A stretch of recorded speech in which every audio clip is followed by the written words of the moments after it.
If you want to switch between different types of immersive home with the MetaQuest 3S in the new version of the operating system, so the version, for example, 81 is the one I have, what you have to do is to grab the left controller and press the button with the 3 lines, this one.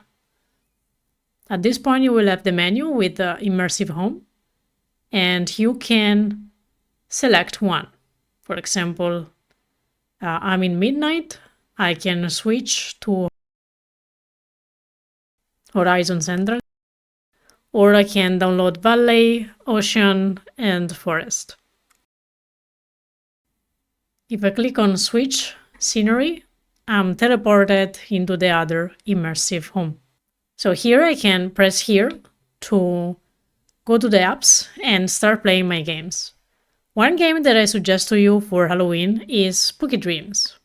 Spooky Dreams is a perfect game if you are throwing a party or if you have friends over and you need a way to engage them and make them have a good time. In this game you will have several challenges. As you can see from the clock, each part of the clock is a challenge.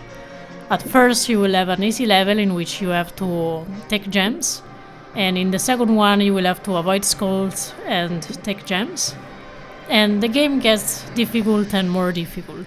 For example, in the third level you will have a deviation of the trajectory of these gems because there is a weapon. You can see it on the right here, and they get deviated basically. So where can you find this game? You can go on the MetaQuest store and type Spooky Dreams, and here it is.